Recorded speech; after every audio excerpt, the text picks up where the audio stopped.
Bonjour les amis du net. Vaccinés ou pas vaccinés, peu importe.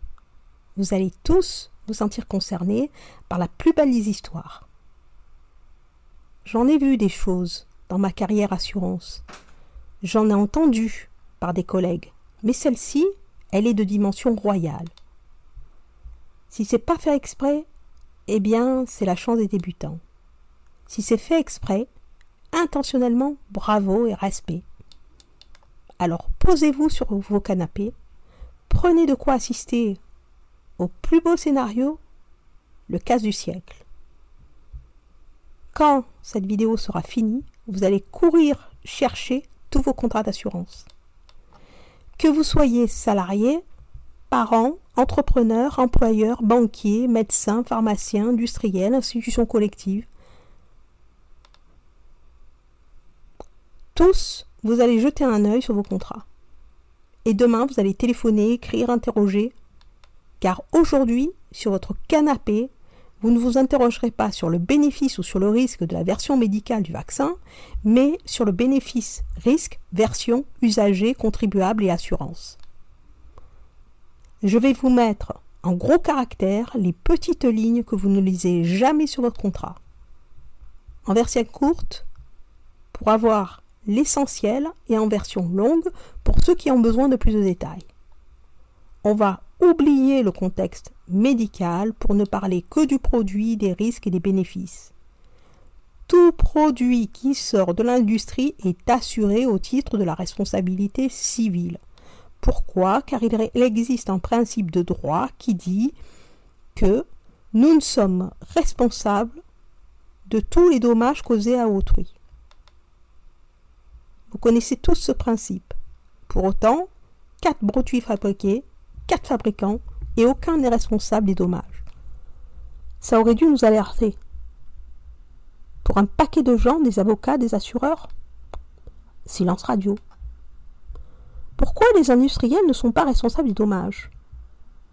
Parce qu'il est probable que les assureurs ont refusé de couvrir le risque. Pour autant, l'État a dispensé de toute responsabilité les 4 fabricants. La production, les autorisations, le déploiement sur toute la population, avec une forte pression à la vaccination, voire une obligation. Mais en cas de dommage, ça se passe comment ?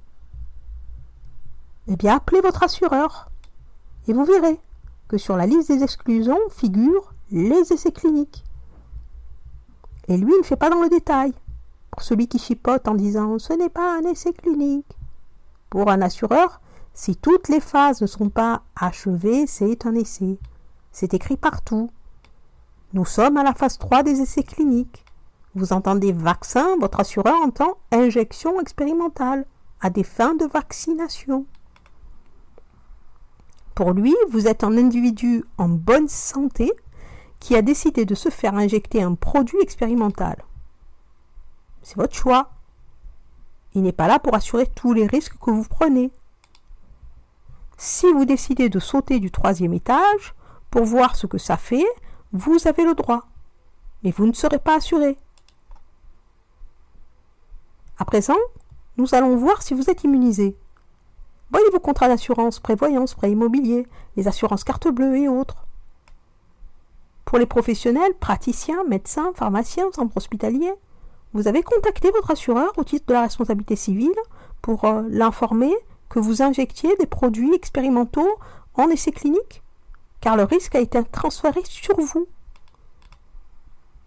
Vous êtes responsable de tous les dommages causés à autrui. Employeur, médecin du travail, CPAM, vous invitez ou vous obligez les salariés à recevoir une injection expérimentale en cours d'essai clinique de phase 3. Vous avez aussi consulté vos contrats d'assurance, responsabilité civile et garantie accident. Vous ne pouvez ignorer les risques. Inviter ou obliger un salarié à recevoir l'injection, c'est l'exposer à un risque. Donc, revoyez aussi vos garanties et risques professionnels, car votre assureur peut vous opposer un refus de prise en charge au motif qu'il n'a pas eu connaissance du risque et que des essais cliniques, c'est une clause d'exclusion. Tout le monde doit se mettre au boulot et tirer tout ceci au clair. Ensuite, on s'occupera de remettre les choses en ordre. Nous sommes dans un cas de figure où les industriels, c'est bénéfice, et pour nous, c'est tous les risques.